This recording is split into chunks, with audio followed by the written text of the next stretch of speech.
the friendship is sharing deal. Because I want one of your McNuggets. And I need some of your Quarter Pounder. There's a deal for everyone at McDonald's. Get one favorite like 10-piece chicken McNuggets, a Quarter Pounder, or a Big Mac, and get another for just $1. Price and participation may vary. Valid for item of equal or lesser value.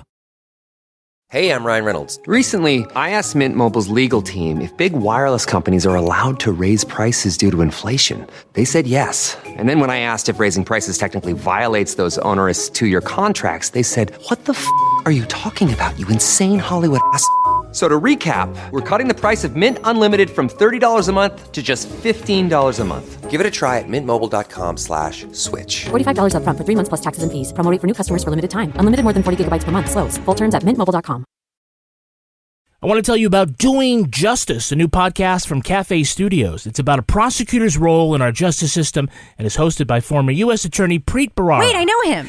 The show asks if we should allow an elected official to run for re-election while under investigation. It follows a sex worker who was robbed and gets her day in court. Preet explores the key elements of cases from the unique perspective of the prosecutors grappling with urgent moral and legal questions. Subscribe to Doing Justice wherever you're listening now. Hi, this is Merritt and Tatum from Lexington, Kentucky. You can get your mom a subscription to patreon.com/partnersincrimemedia for her birthday, just like I did. I'm Rebecca Lavoie, and this is Crime Writers On.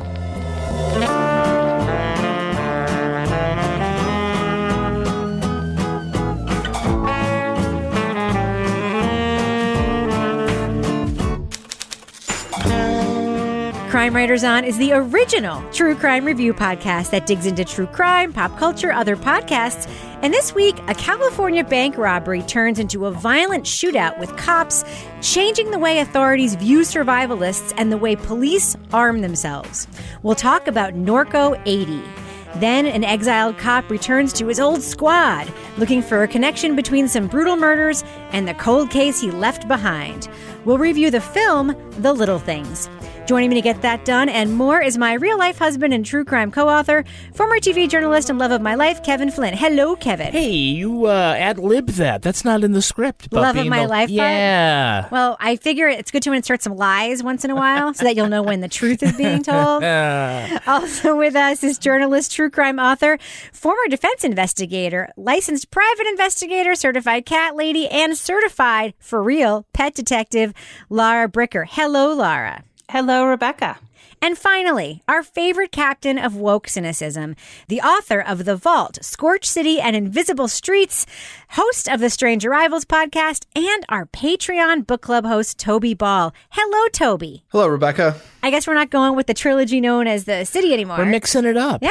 People don't know what those books are. That's true. Unless we tell them. Should we name all the books that we wrote at our intro? Kevin Flynn, author of Wicked Intentions. It'll take forever. We're more prolific than the two of them. That's true. Well, that's not nice. Well, can I just... There's two of us. It's a fact. It's just data. But Toby wrote novels, which is harder. If we're going to do like word count, we'll just add it on top of one another.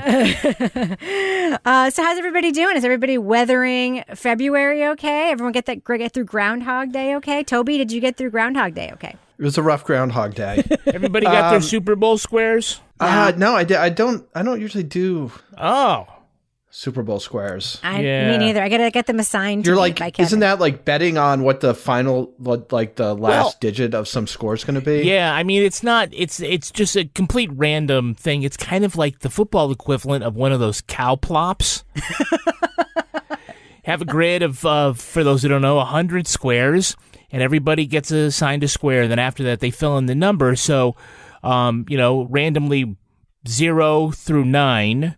And on the top and on the bottom, and then, the AFC is one side and the NFC is one side. So you play like Battleship. So if the Tampa Bay Buccaneers, if you've got 3, if their score is 3 or 13 or 23, and then you go down to the Chiefs, and if it's 4 or 14, 24, whatever. You mean the team from Kansas City? The team from Kansas City. That's right. We're not calling them by that horrible racist name. So we've got like everybody in the family has some numbers. No one cares about our football numbers. Well, I mean, you and I have some really horrible numbers. Yeah. I've got 8 and 9, and Rebecca's got 9 and 8. Yeah, it's very hard. I mean, if 28 to 9, that ain't happening. Yeah, it's really hard. We're not going to win any money. But Henry has 3 and 4. Yeah. 3, 13 to 14, 14 to 3, 24 to 13. Those are all great numbers. Yeah. Those the numbers are going to be in the 30s. It's the second number that counts. I know, but the score is going to be a high scoring game. Huh. It could be like, look at you, Mr. Football, all of a sudden. Well, you win every quarter, so low numbers are good, for winning first quarters and things like that. But yeah, at least I don't have a 2. I'm in it for the food. So, you guys, I'm so excited. I'm jumping on the bandwagon, the next stage of pandemic life. I know what you're going to say. I ordered it. The air fryer. I knew you were going to say that. Something in my head was like, Laura's going to say air fryer. She's going to say What is that? It's an air fryer. It's exactly what it sounds like. It's a thing to make fried food with air, so it's better for you, which I don't understand the point of that.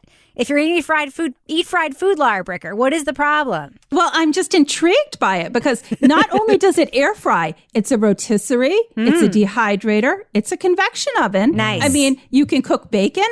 Apparently you can do everything with this piece of equipment. So the magic of air. How does it differ from just an oven? It's little. It goes on your. Of course, I got a bigger easy bake oven. It's like an easy bake oven. So I'm going to make some buffalo cauliflower. The rest of my family is not excited about that. Just make the wings. Just make the chicken. It's with air. Like, what is the? Isn't that just a broiler? I just don't understand. Like, if it's an air fryer and the point is to make it healthier, just make the chicken. What is the problem? People seem really excited about their air fryers. So I just felt like it's time to get on the bandwagon. I killed the sourdough starter. I'm moving on. This is the first I've heard of it.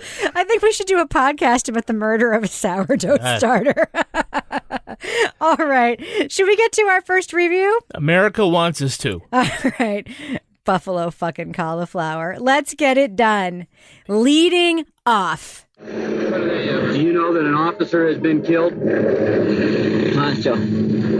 I'm telling you now, an officer has been killed and you'll be taken into custody in San Bernardino County for the murder of one officer. In 1980, a van full of doomsday survivalists robbed a bank in tiny Norco, California.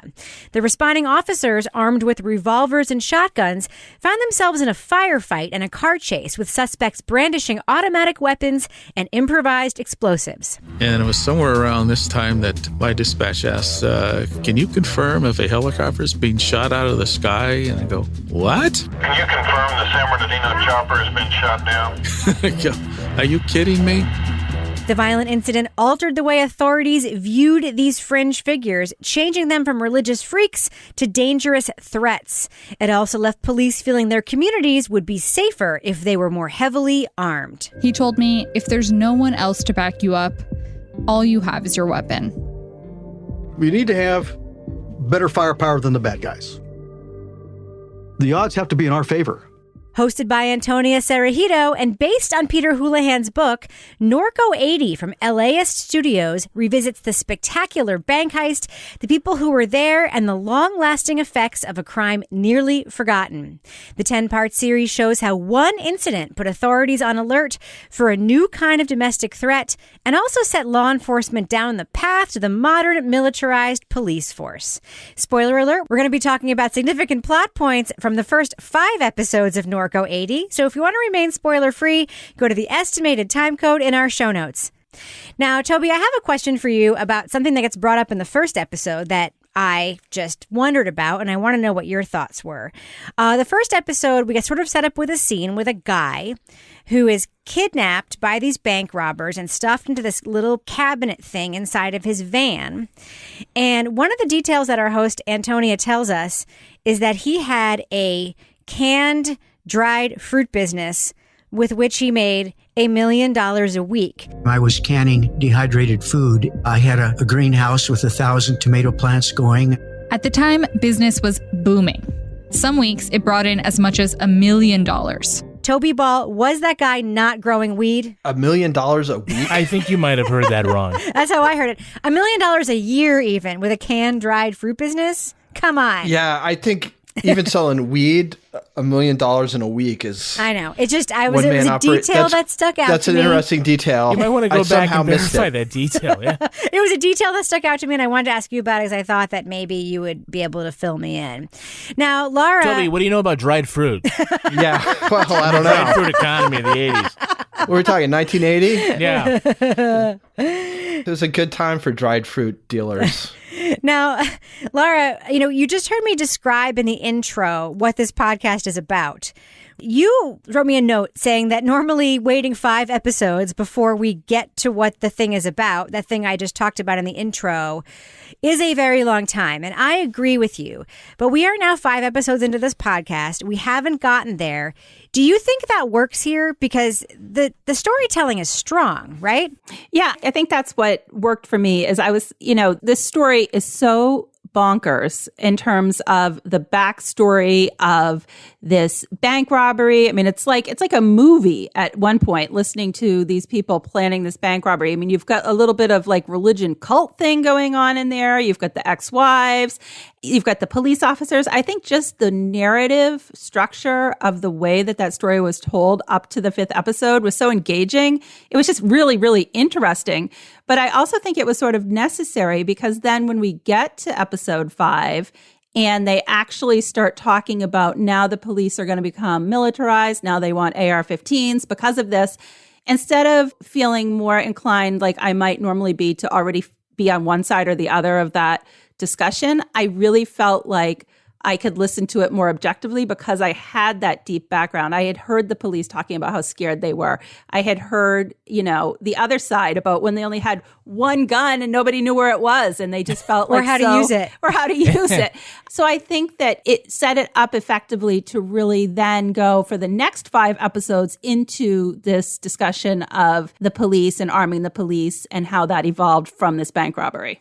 Toby, this podcast starts with a kind of tape that we usually don't like, which is like protracted tape of cops talking to a suspect.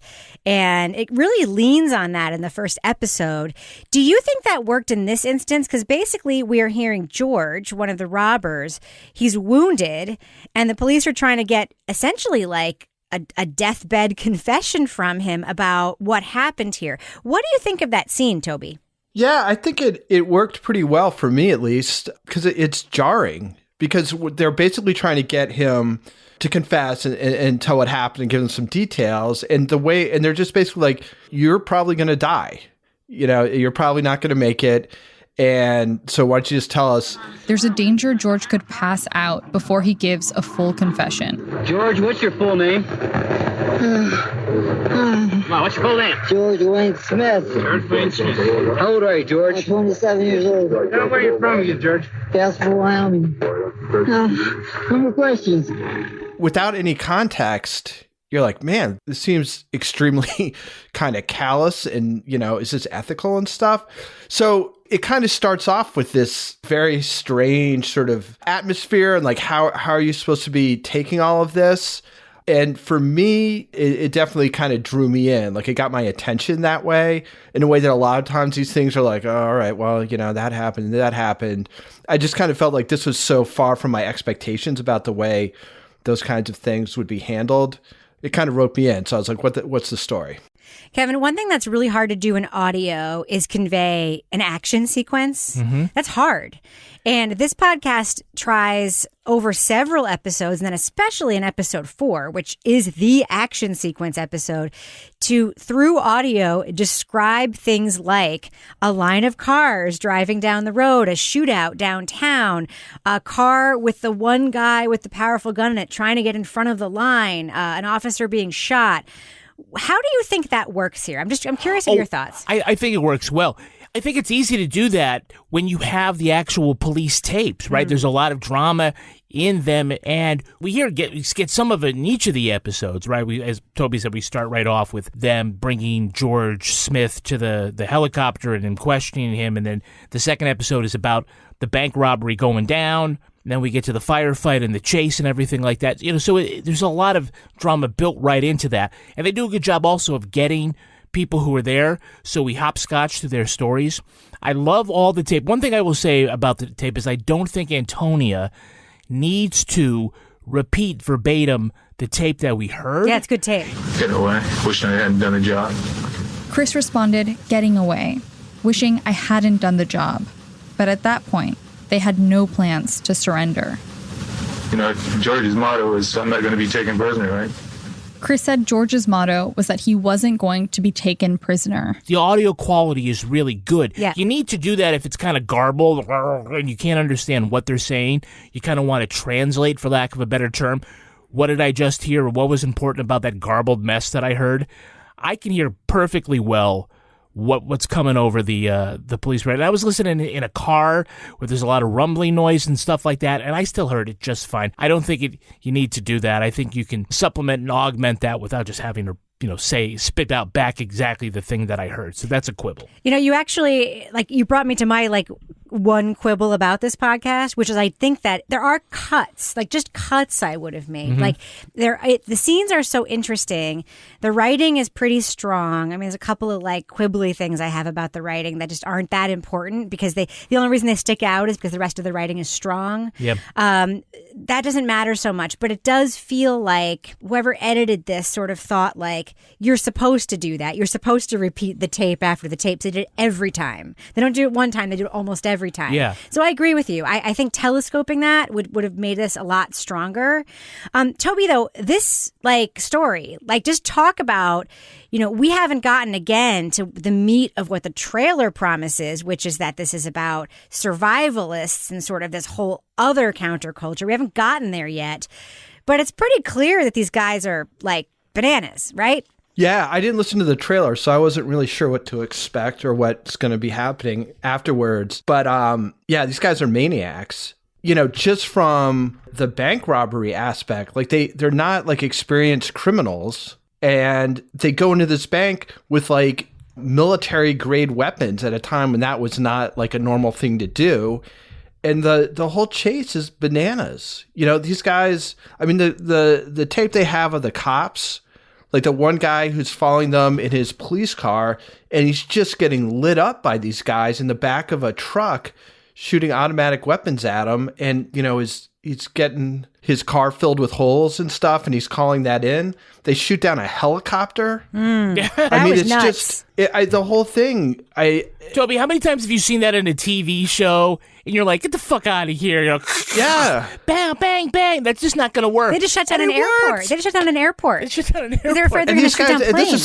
This is their first time out. Yeah. I mean, it's and a poorly executed crime, right? This is their pilot. But part of what makes this story great is that this has never happened before, right? I mean, you can think back to the 30s and, machine gun gangsters and stuff being super violent and militaristic.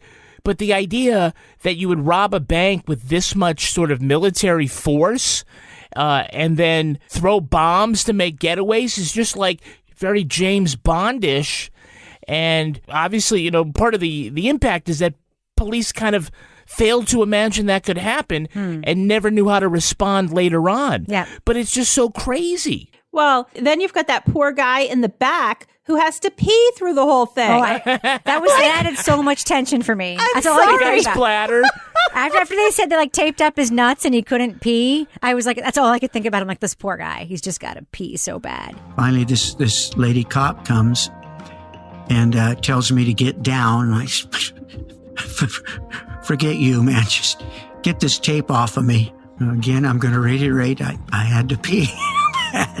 And so she gets the tape off, and of course I relieve myself in front of all those people. I didn't care at that point.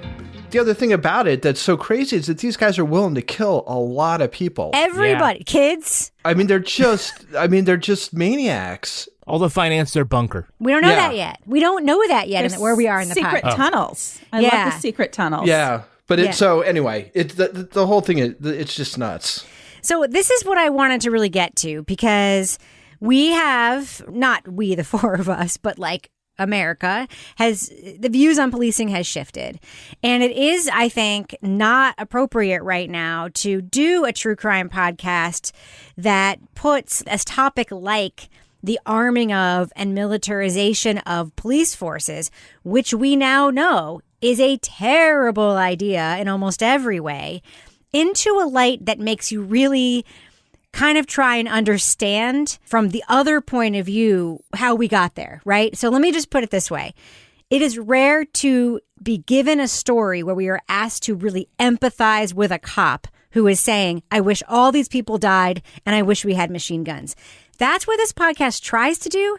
And I actually think on some levels, even though it made me deeply uncomfortable to feel this way, it is the most, in some ways, empathetic portrayal of policing I've heard recently. I think because the way it's done and who the characters are and who the host is talking to them and the interjection of her saying, this is really difficult for me because I feel for you, but that's why that kind of empathy works for me. What do you think, Kevin? Well, I think maybe the way you said it is a little inartful, but I agree with the sentiment of that it's when we get to the point where police feel that they need to have heavier weapons, it doesn't necessarily come from a point where they're like, well, we have these kinds of guns and we just want to get bigger ones.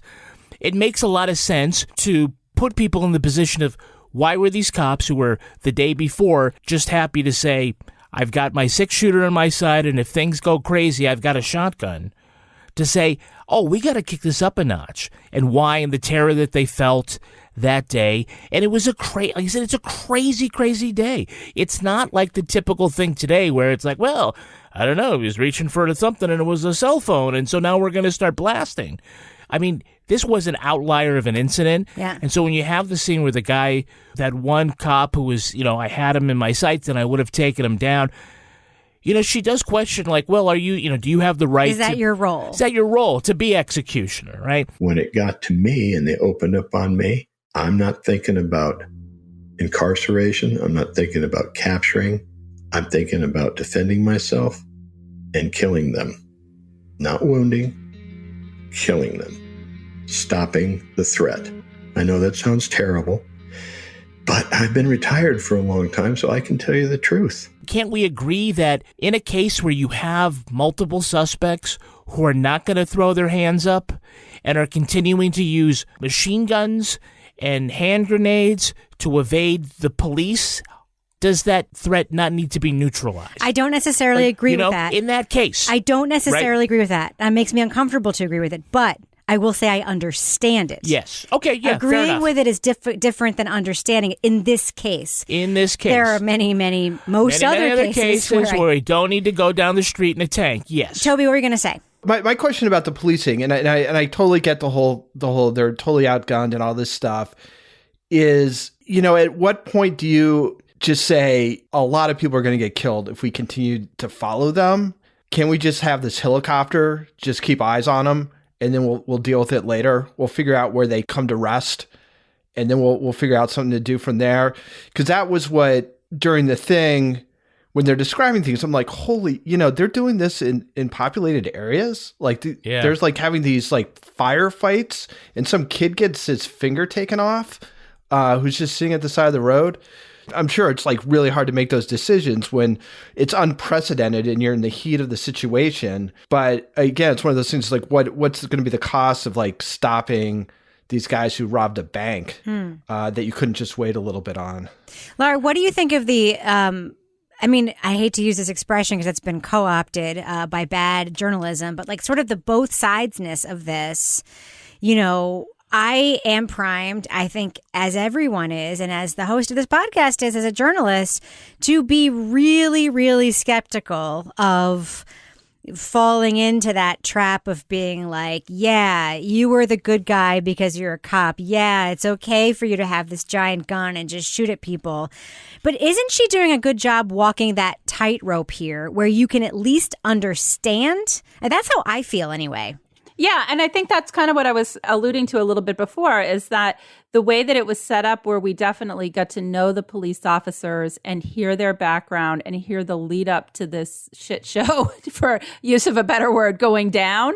I did find myself really kind of listening to both sides in a way that I might not have done otherwise. But, I can see how they felt that way. And I can see how when this is unfolding and you're caught up in the moment, and something like this has never happened before in terms of like the firepower and just the level of destruction that is following these people, I can see how it escalated to that point. And I can see how, listening to the description of the aftermath, how the police felt. It sounds like they felt afraid. Like they felt like, we don't know what we're going to do if we're in that situation again, and we've just got our pistols and they've got, like, you can definitely see that side of it, the way that the story is told, in a way that I feel like is a lot more empathetic than a lot of the reporting that we've heard on that sort of topic to date. I was just thinking of something while you were talking that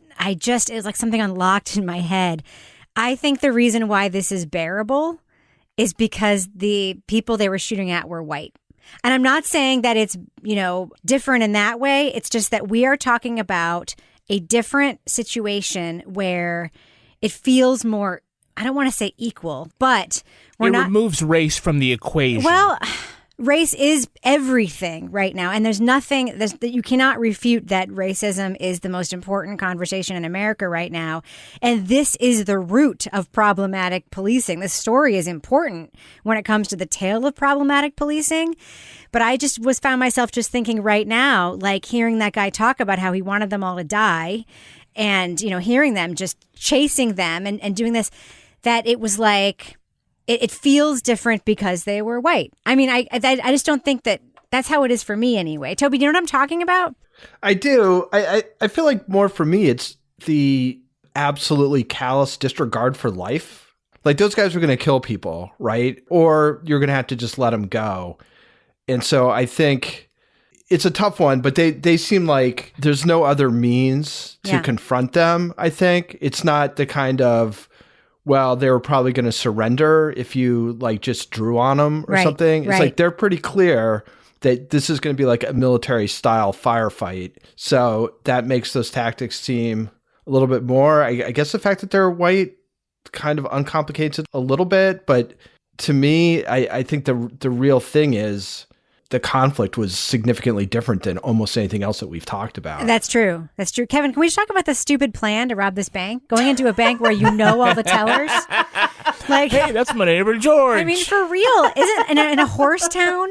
Like, isn't the whole thing with Rebecca, robbing? that's where the money is. Isn't it? But isn't the whole thing about robbing banks? You're supposed to go into a bank where people don't know who you are? Isn't that just like go one town over? Yeah, yeah, and apparently we find out the place you don't cash your paycheck. In other words, the amount of bank robberies in California was like skyrocketing. It's the golden age of bank robberies. Yeah, the golden age of bank robberies. It was like the podcast age of bank robberies. Everyone had a bank robbery. Well, I mean, in addition to like the professional bank robbers who like are going in on this, or the people who just want a quick buck, that a lot of places, that paramilitary groups, I mean, this was one of the ways, like going back decades, like how they would fund themselves. This is how the IRA funded itself in the first part of the 19th century, going in and robbing banks. And of course, everybody knows each other, and so they would just say, okay, here's the money, say hi to your ma. And, but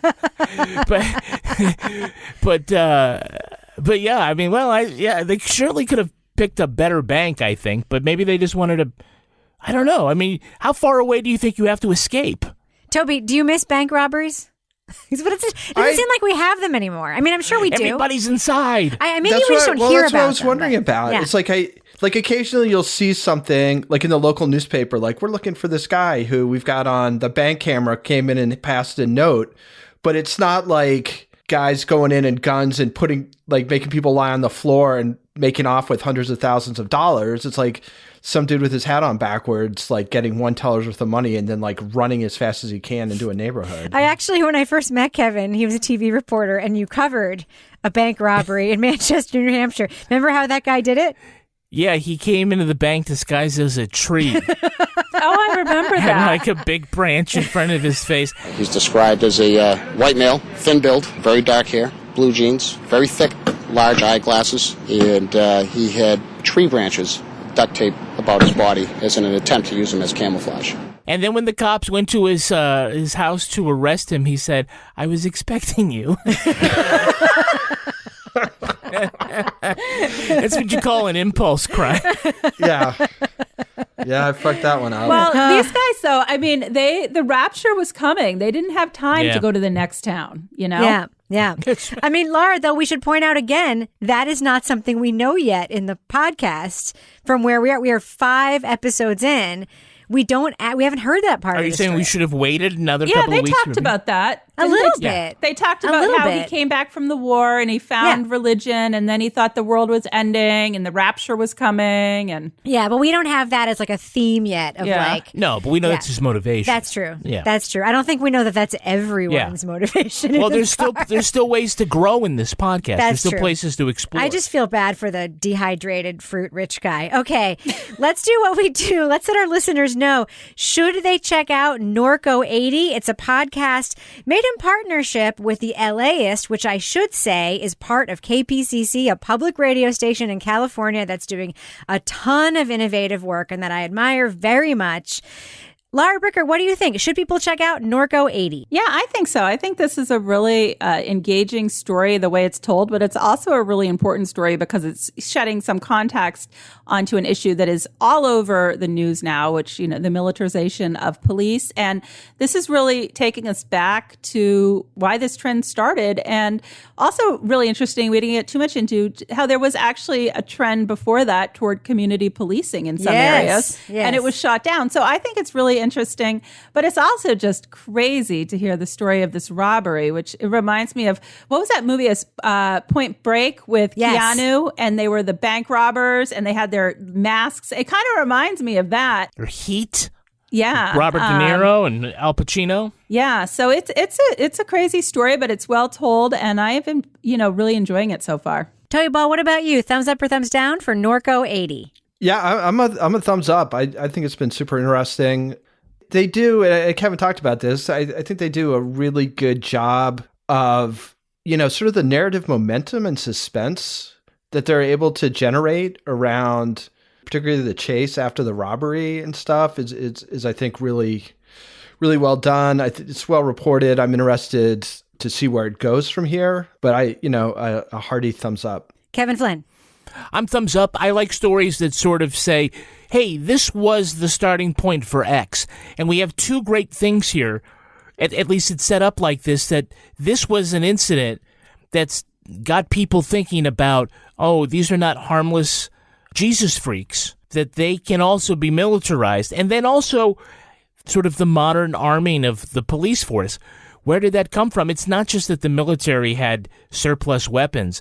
The desire to get it came from a certain place, and it was apparently this incident. And to learn more about it, because it's not, I'm sure it's well known in the law enforcement community in California, but it isn't sort of a well-known, well-worn story. So I like being told things that I hadn't heard of before. And I like this podcast. I think it's got we had a couple of little tech quibbles, but I think it's being told very well. And I know there's some big stuff coming up later in the podcast. Yeah. Later down the road that I can't say just yet, but I think I'm looking forward to staying with it, and I think folks should tune in. Yeah, I'm a thumbs up too. I like this podcast. I'm not sure I liked it as much as the 3 of you. I mean, my one bigger quibble with it is that episodes 3, 4, and 5 are too long for me. It feels like someone was like, they have to be 40 minutes to be able to hold 2 ad breaks. So they just felt like extended, and some of the scenes were extended. And I got to the point a few times where I was like, I got it. Let's keep going. And I found myself a little bit frustrated with that part of the storytelling. And that's just editing. That's just cutting stuff out. And I would just say, if you had maybe less care about the length of the episodes, about what they should be, about what they should sound like, about the fact that they need 2 breaks. It's perfectly fine to have a 28-minute podcast with 2 breaks in it. It's fine. Wondery put 17 breaks in like a 28-minute podcast. So it's fine. So yeah, that's really like my one quibble. I don't mind that we haven't gotten to the meaty stuff yet. My second quibble is I wish we... The friendship is sharing deal. Because I want one of your McNuggets. And I need some of your Quarter Pounder. There's a deal for everyone at McDonald's. Get one favorite like 10-piece chicken McNuggets, a Quarter Pounder, or a Big Mac, and get another for just $1. Price and participation may vary. Valid for item of equal or lesser value. Hey, I'm Ryan Reynolds. Recently, I asked Mint Mobile's legal team if big wireless companies are allowed to raise prices due to inflation. They said yes. And then when I asked if raising prices technically violates those onerous 2-year contracts, they said, "What the f*** are you talking about, you insane Hollywood ass?" So to recap, we're cutting the price of Mint Unlimited from $30 a month to just $15 a month. Give it a try at mintmobile.com/switch. $45 up front for 3 months plus taxes and fees. Promo rate for new customers for limited time. Unlimited more than 40 gigabytes per month. Slows full terms at mintmobile.com.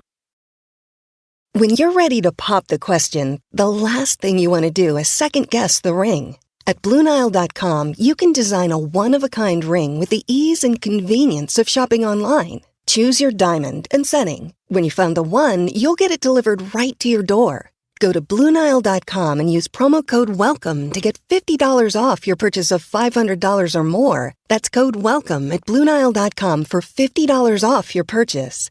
BlueNile.com, code WELCOME. Had some hinting at the meaty stuff coming. I really feel like some foreshadowing would be helpful, because if you're the kind of listener who doesn't care about the militarization of policing, or who doesn't really relate to the extreme action of the bank robbery story, you're missing what is to come, and that's kind of a tall hill to climb. That being said, I like the podcast a lot. I think it has a tremendous amount of potential, and it's also pretty good as it is. So thumbs up for me for Norco 80. Okay, so Kevin, how does that go? Here we are in the business section. Kevin. Yeah. What do we have going on our Patreon right now? Well, right now on the Crime Writers on After Show, which we haven't recorded yet, so we'll say in the future, but right now for you, we're going to be talking a little bit about the Golden Globes and the nominations and the things that we have already talked about. We're going to kind of go over that, see if we agree with the nominations. We're also going to talk about Laura's first cat case as a cat detective. It's also the subject of the latest Laura Bricker's Leave It to Bricker podcast, which is also available right now on Patreon.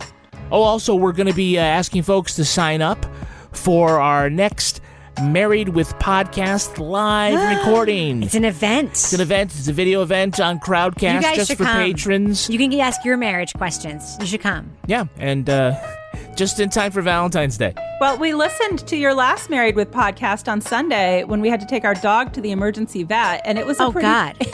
Yeah, Buddy that the dog. That was the sex one. I know, and Ken was like, what are we listening to? And I was like, Rebecca's what? talking about vaginas. And I was like... Rebecca said the blast on some girl's chest. No, I didn't. You did too. No, I didn't. It was really funny. So I enjoyed the episode. I thought it was interesting.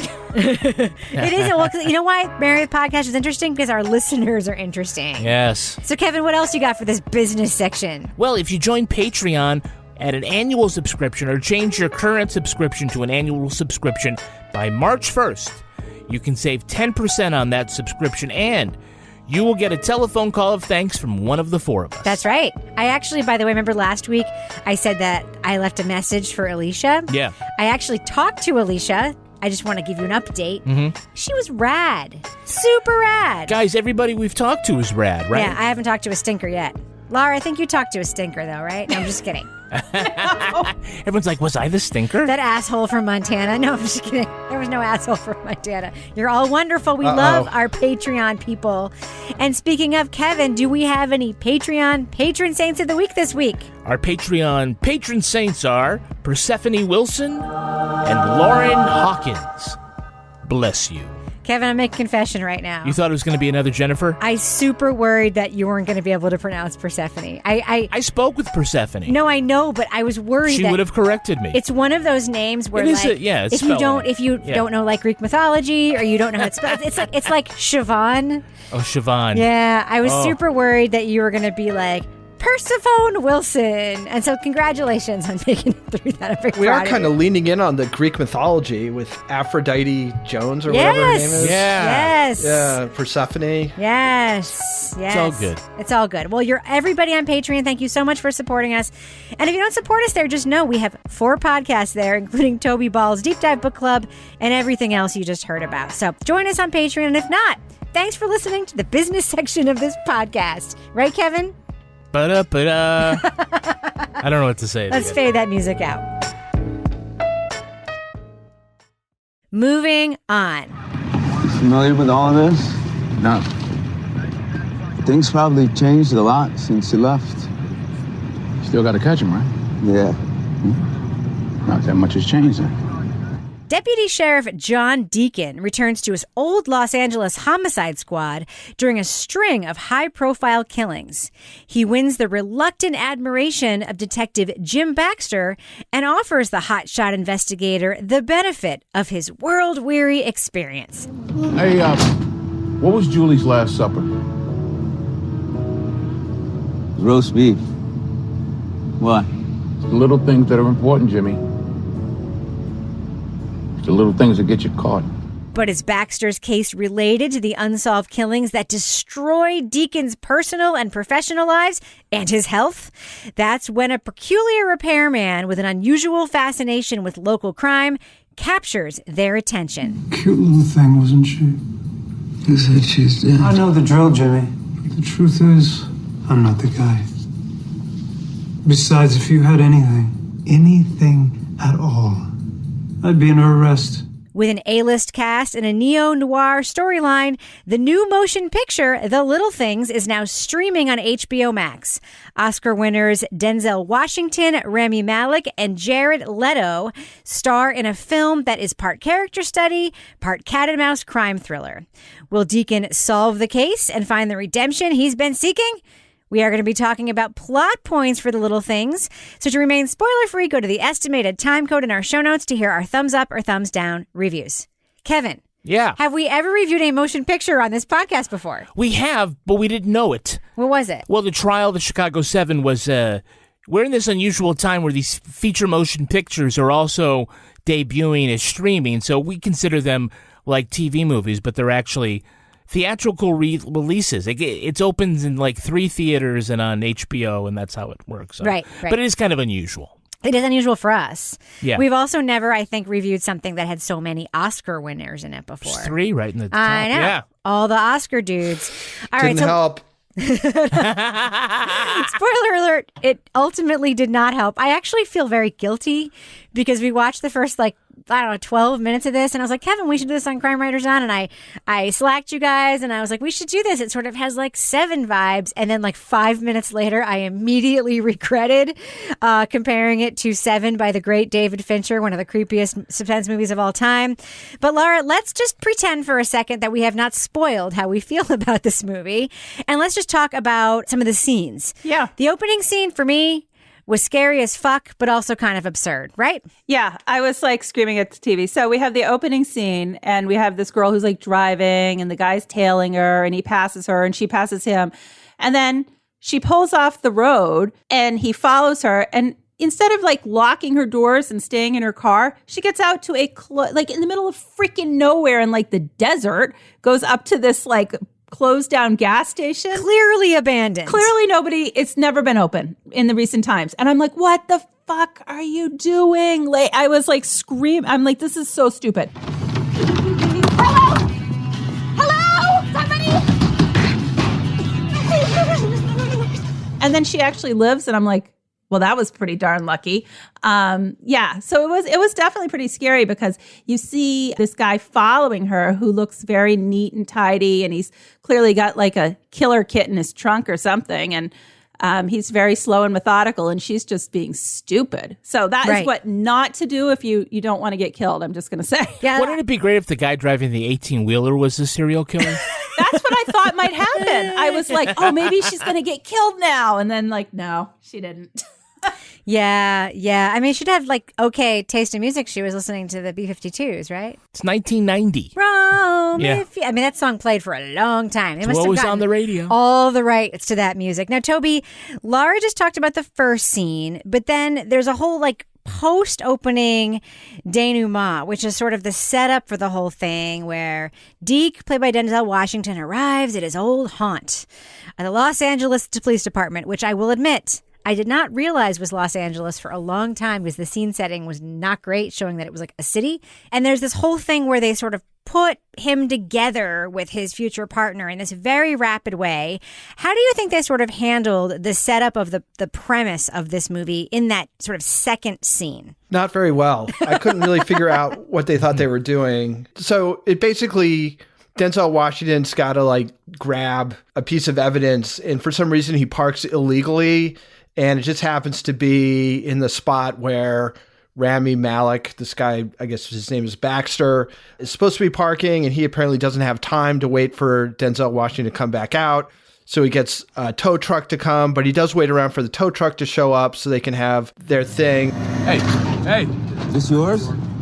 Yeah, unhook it. You blocked me in. Why didn't you just ask me to move it? Because I don't have time. You want special treatment? Go back to Kern County. Unhook it. And then they end up again in like the same basic area where Baxter's giving a press conference and Denzel shows up, and you get like a little backstory, like the brass doesn't like him, but the common cops do. And then he's watching Baxter give this press conference and doesn't really say anything, but Baxter thinks he's like, I think the term he uses is busting my balls. And so it's like one of those meet cute things. And then for no apparent reason, when there's a new murder, Baxter comes up to him and is like, hey, you want to go on a ride along with us to check it out? And Denzel's like, yeah, sure, man, I'll do that. And then goes to the crime scene and just jumps to the most absurd like conclusion about what they should be investigating, which of course turns out to be completely correct. And we're off and running. So, Kevin, there is this premise, right? And this is something we've seen over and over and over again. Wizened old cop who returns to his old thing, and he's like a legend in the department, which, by the way, I think is total bullshit unless you work at like our town's police department where there's 7 guys. But it's Denzel. And I was expecting Denzel. And we really didn't get like Denzel. Denzel till later on. Oh, barely later on. I mean, he's run down, which is fine. But I've seen Denzel in a lot of things where he's played a lot of different characters. And even when he plays characters that aren't like sexy, he's still like Denzel, like powerful, like performance Denzel. There are a rare handful of actors that play a character but are still them in the way that their humanity comes through and their essence. Denzel Washington, Tom Hanks, Brad Pitt. Morgan Freeman. Brad Pitt, Al Pacino. Okay, like that, Before that, Humphrey Bogart. Yeah. Right? It's like Humphrey Bogart playing this guy who's also Humphrey Bogart. That's right. He didn't play Sam Spade any differently than he played Philip Marlowe, right? But that isn't to say that it's Denzel Washington playing Denzel Washington in a different outfit, right? I think that he just exudes this something, that's special. And he always, brings it as an actor. I think he does here, too. Do you believe in God, Joe? When I see a sunrise, a thunderstorm, a dew on the ground, yes, I think there's a God. And when I see all this, I think he's long past giving a shit. I think sort of the flip side of the coin is Jared Leto, who is just such a chameleon, right? He gets into some different roles. He's method, though. He's freaking weird. He's method. He doesn't play. I mean, I think maybe the rest of the panel will disagree with me, but I don't think he overdoes this weird character. He's a weirdo, but he's not just being an actor chewing the scenery, right? Yes, he is. What are you talking about? I feel like he's able to modulate that where he's giving a creepy performance, but he's not overacting. I invoke my Fifth Amendment right against self-incrimination. Just kidding. You should see the look on your faces. Come on, it's hilarious. But I would like my rights waiver card. I know I'm not officially in custody, but better be safe than sorry, huh, guys? I bring it up because it's different. From Denzel, you're like, that's Denzel Washington, but his hair's a little gray. And maybe he's supposed to have gained 20 pounds or something like that. But then Jared Leto is like, I don't know what the hell I'm looking at. Is this? All I is can that think Jordan about, Catalano? Yeah, it is Jordan Catalano. But all I could think about when I see Jared Leto in films, knowing he's method, and he's like a very intense guy, and he's a very complicated guy who's done like a lot of interesting things in his career. But he's method, and all I could think of was all of these actors and whoever he lives with had to smell that hair for as long as it took to make this movie. Because that's how method works, right? You live as the character. I guess somebody tried to grow his hair long in the pandemic. Maybe those are extensions. By the way, Rami Malek, why are they dressing him like it's 2020? Right. It's like, man, does that suit come in your size? Laura, you're also a Denzel fan generally, right? Yeah. But I don't know. Did you think that this was a good vehicle for Denzel? I mean, he carries a lot with him into everything he makes. Do you think he should have picked this, I guess, is what I'm asking you. Well, I mean, I was thinking about this, the cast of characters we had, I think, are what carried this movie as far as it got. And I think if you didn't have these actors playing these characters, I definitely think the movie would have sucked a whole lot worse. But because you had Denzel there, like, I do feel like he does a good job, Denzel, with playing this type of kind of brooding police officer character, but also coming across in sort of like this gentle presence as he's going through, becoming a little bit more jacked up as it's going along. You know, he's doing some crazy things like, you know, going in this hotel with, you know, basically living among, it's like a rooming house. I wouldn't even call it a hotel. Got the rental car. He's gotten rid of his regular, you know, what was that? A Chevy Blazer? Yeah. That was how we spent a lot of this movie. Ken was very excited about all the vehicles. He was like reminiscing. He's like, oh, I had one of those. That was a good vehicle. Yeah. And like the serial killer guy, he's like, oh yeah, that was a good vehicle. What was that? A Dodge Duster? You always know someone's like a fireman or a policeman or a first responder when they refer to a car as a vehicle. Just going to say it. It's a tell. Yeah. So back to your original question. I think that if Denzel had not been playing this role, this movie would not have gotten as far as it did, obviously. Toby, there are so many cliches in this movie. Let's just get to it. I think about the ruined cop coming back to the case that has always haunted him, that ruined his career. I think about Denzel's character being in that rundown motel room, and he just happens to have his whole murder board in his suitcase, and he's able to hang it up on the wall, despite the fact that he was just down there, I don't know, collecting evidence or whatever. Supposed to be there for an hour. Carries his murder board with him, was Carrie Mathison murder board with him all the time. There's him talking to like seeing the victims in his dreams. Every potential cliche you could possibly have in a thriller like this is in this film. Do you almost give the director and the writers credit for putting all of them in here or not? I don't personally. Maybe somebody does. It's really quite something. They even have like the scene where they're going to go to see a corpse, and they're like, oh, you want the menthol or whatever, and like, I hope you don't puke, you know. That was like good in Silence of the Lambs, which literally came out like 30 years ago. Yeah, but I mean, it's been in like so many movies. So my take on this, basically, like this script is like, if you like, sometimes you see these things where they like feed in like all the Shakespeare plays into some artificial intelligence thing, and it spits out like a sonnet or something. And this, to me, is like some artificial intelligence thing that was fed all these serial killer movies from like the 80s, 90s, and aughts. And he spits out this thing that just has little bits of all of them. Nothing really fucking makes sense, quite honestly. There's like almost nothing that happens makes any sense as far as I could tell. Like trying to track deductions, trying to figure out what the hell was going on at the end. Any of this stuff, like a jogger disappears, and then the next day it seems like she's like, there's posters. I mean, the whole thing, nothing makes sense. And the only way I could make sense of it is, you know, it's just cramming in as much stuff that seemed cool in other movies and thinking if it's just like nonstop kind of cool shit from other movies, that maybe will be a really cool movie, but it's not. Kevin, what do you think about what Toby just said? No, Toby's right. I think, though, that there are certain conventions of a neo-noir story or noir story, a noir cop story. And I think they're throwing a lot of them in. One way of looking at it is they are paying homage to all of those sort of things that go into it. Another way of looking at it is that they're just throwing up some cliches. And, you know, Toby makes that point. You know, the grizzled cop who's haunted by, you know, the case that got away. Oh, I'm so tired of that story. You know, that can be done well. Yeah. And I think they're trying to come at it from a little different angle here, you know, but... What's the different angle? Yeah, what's the different angle? Well, instead of Rami Malek, like, finding him, like, washed up, you know, playing poker... saying, I need you to help me. Yeah, it's like...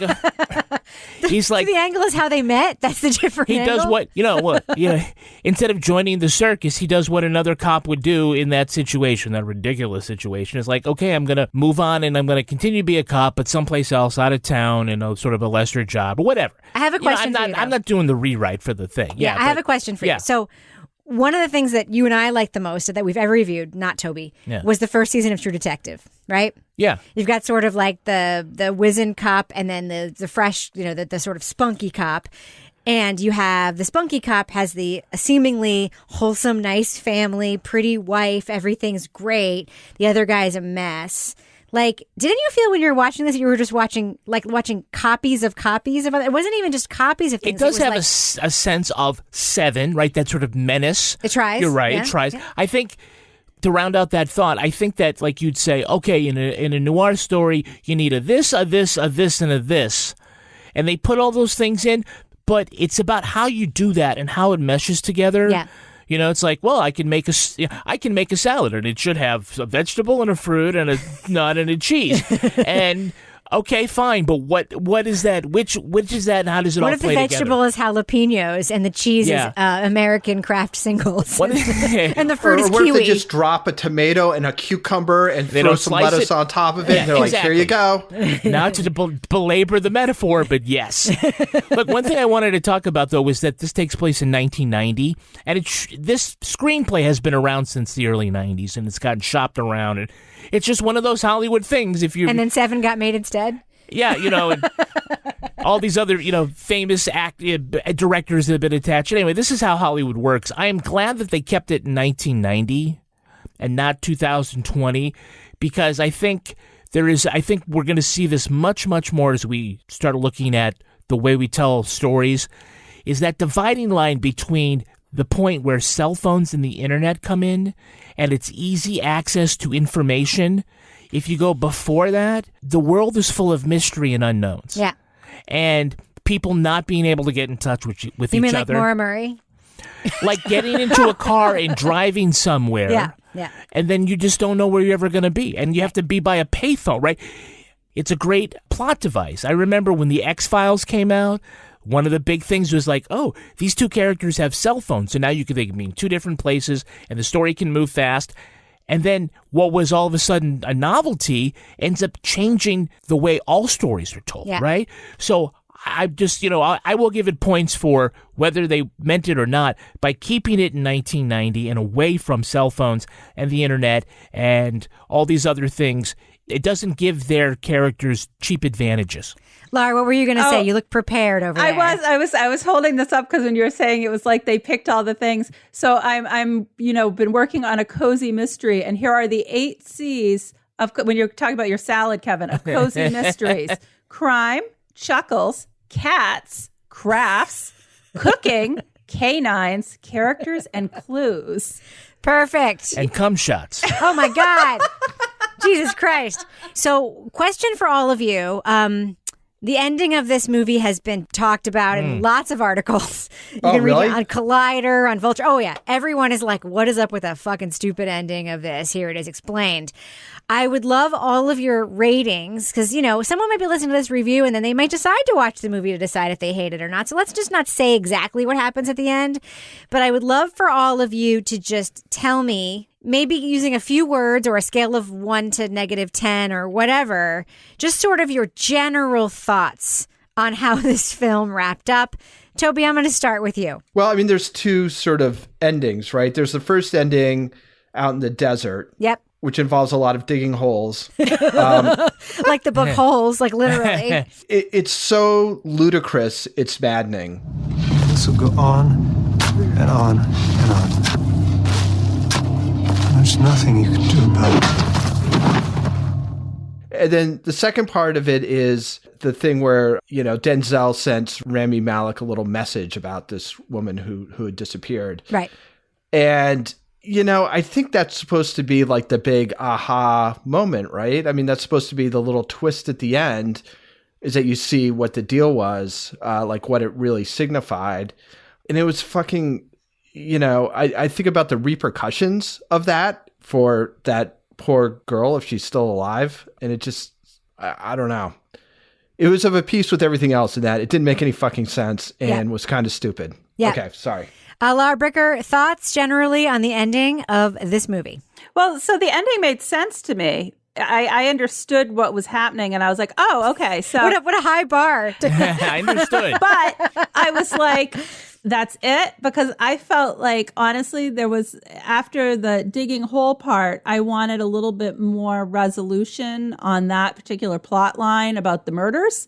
And I felt like, okay, I kind of think this is what happened with the murders, but it doesn't really seem, I wanted a little bit more like of that sort of like coda moment where it came together at the end in a little bit more concrete way. So what I took away from it was like, oh, so the point of the movie wasn't this, it was actually this. The point was that cops suck, was sort of the point of the movie. Cops are terrible. They're poisonous. They poison each other and they lie. No, like that was, I think to me, he was like, trying kind to of what it was about. prevent that other character from going down the deep hole that he had been down. That's and being haunted forever by the case. No, I but I was kind of like, even Ken was like, that was it. And I'm like, I guess so. Kevin, general thoughts on the ending of this film? Well, I was kind of following along to the first 3/4 of it. I was still into it, thinking, okay, where is this going? All right, fine. Let's have a payoff. And then I'll just say, when they turned to get on that highway, remember they're in the car?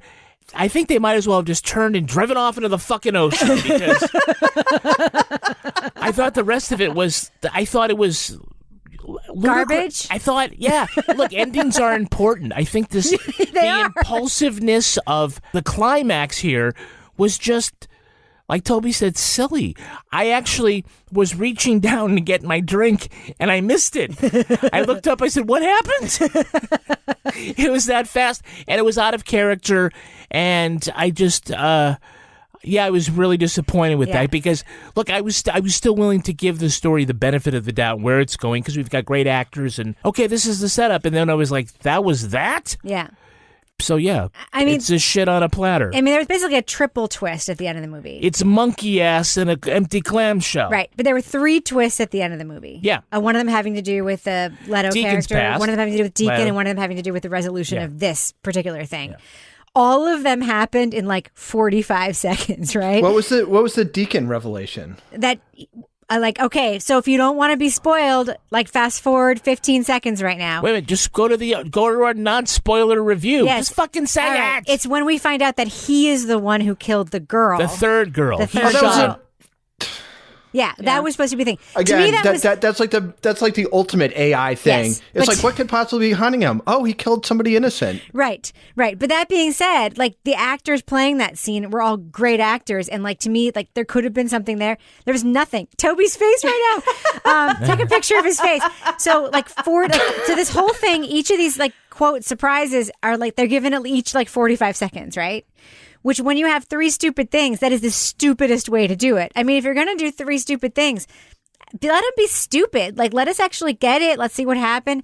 It was just fucking terrible. So I think we should do I'm just waiting for the corpses in the coroner's office to start talking to me. Let's just do what we do.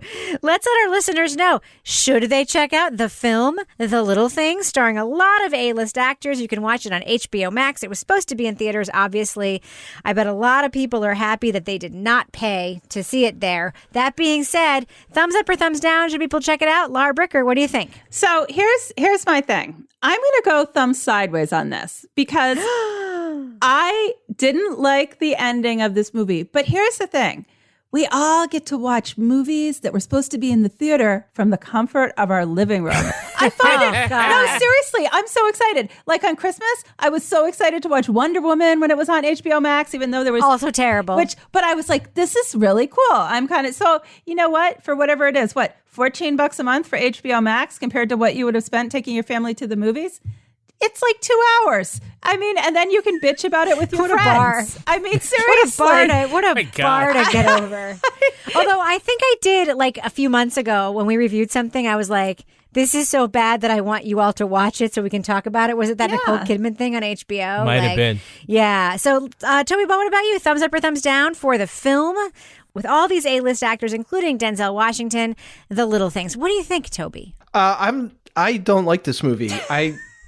Quite honestly, I can't believe that the script and the form that it was shot with made it as far as it did. I mean, it really, like, again, I feel like I'm being like super harsh, but I look at it, I'm like, it doesn't make sense. There's nothing really original about it. I don't know what really it had to offer. I mean, the casting, the actors are all great, but you know, I kind of felt like Rami Malek and Jared Leto were playing in like some kind of like really, really dark comedy kind of. Yes. I mean, their performances are so weird that they don't seem like you're supposed to take them absolutely seriously, especially Rami Malek. But then Denzel Washington is absolutely playing in a straight movie, in my opinion. So that was like weird. I don't know. This thing was a huge mess. I can't believe it got made, and therefore I'm a thumbs down. Kevin Flynn. Yeah, I wanted to give this a thumbs up, but I When? Like the first 10 minutes of it? No, I mean, like I said, till they got on that highway and the story went freaking nowhere, there was a lot of waiting around.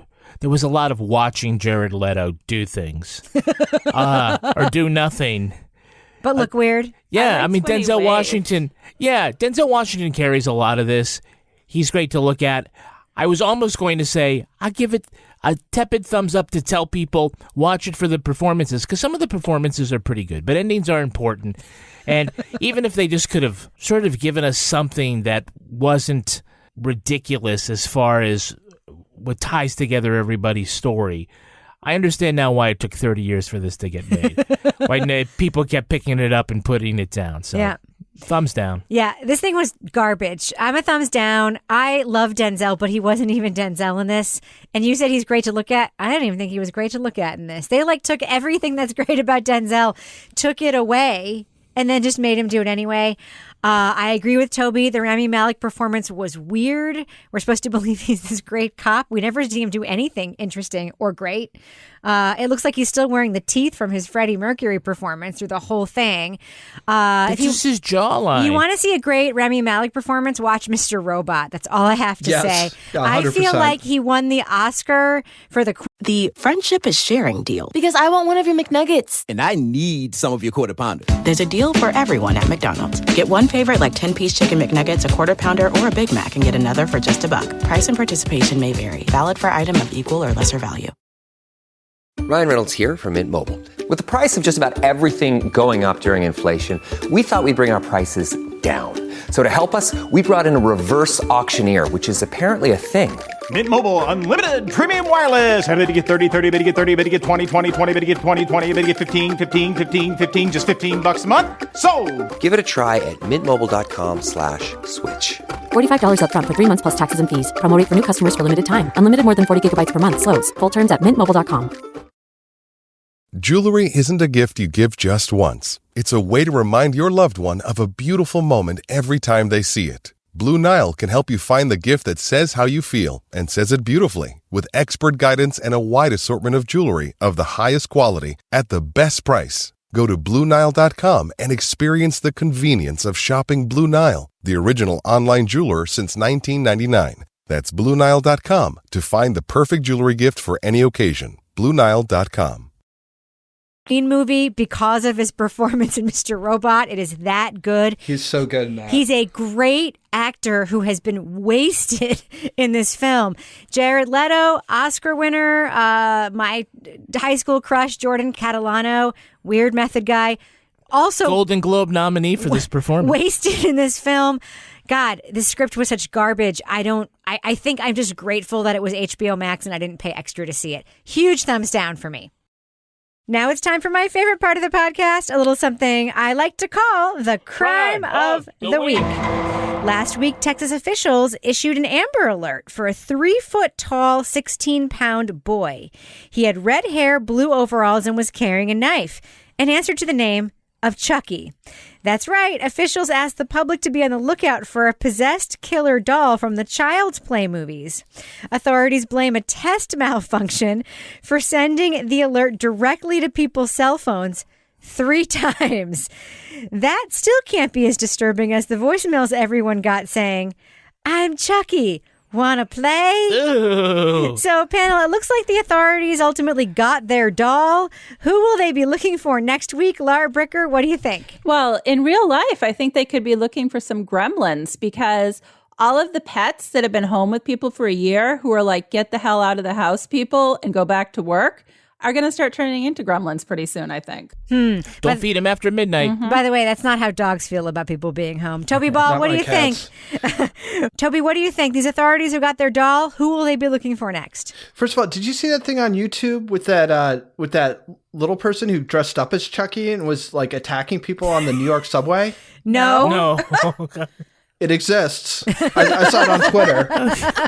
Alex Segura actually reacted to it, which is how I saw it. But it's somebody in a Chucky uniform on the New York subway. Chucky uniform. Well, outfit, costume, going up and like attacking people on the subway. I mean, it ended up. I gotta say. All right, lady, what happened? Oh, it was Chucky. Yeah, and some people like took him out. You know, they pulled his little hat off and stuff. So anyway, but in response to your question, I think the obvious answer is a cute little clownfish. Yes, cartoon clownfish. What do you think, Kevin? Who will the authorities be looking for next? They're gonna be on the lookout for Ken and Barbie in their Malibu convertible. Yes, like doing like a Bonnie and Clyde situation. Yeah, or something? high-speed chase.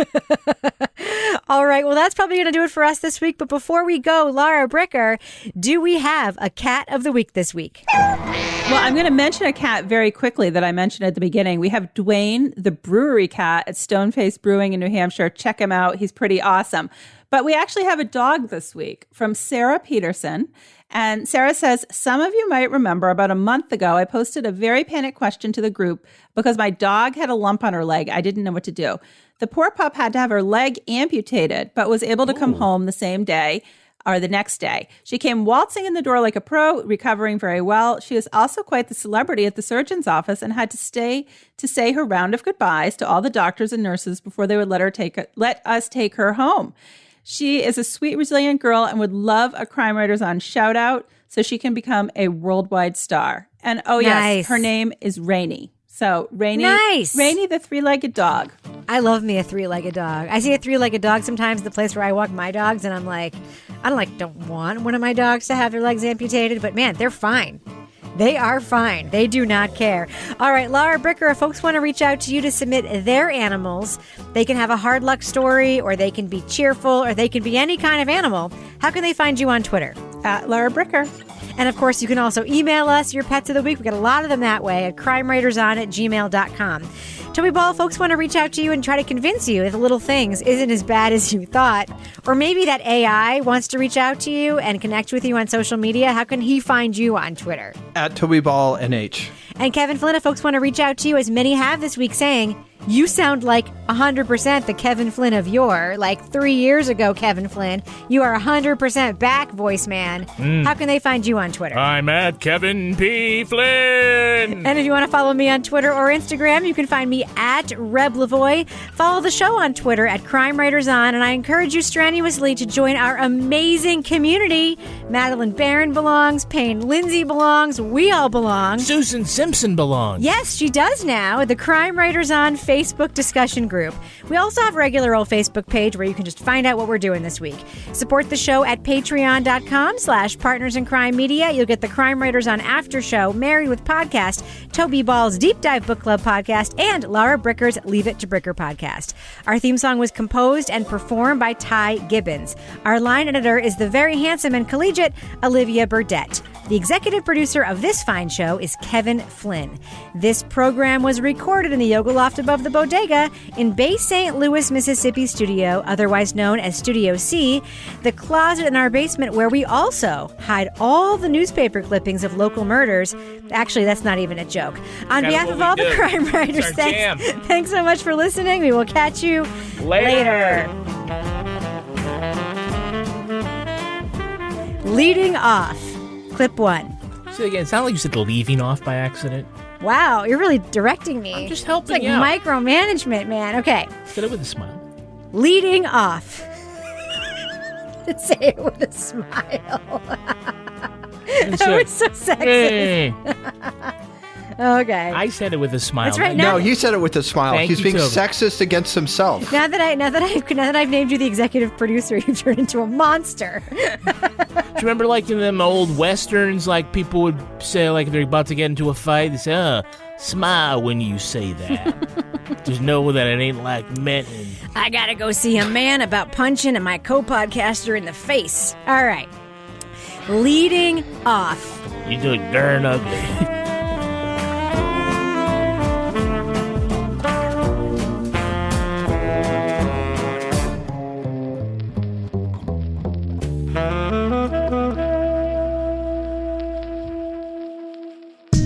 Partners in Crime Media. The friendship is sharing deal. Because I want one of your McNuggets. And I need some of your Quarter Pounder. There's a deal for everyone at McDonald's. Get one favorite like 10-piece chicken McNuggets, a Quarter Pounder, or a Big Mac and get another for just $1. Price and participation may vary. Valid for item of equal or lesser value.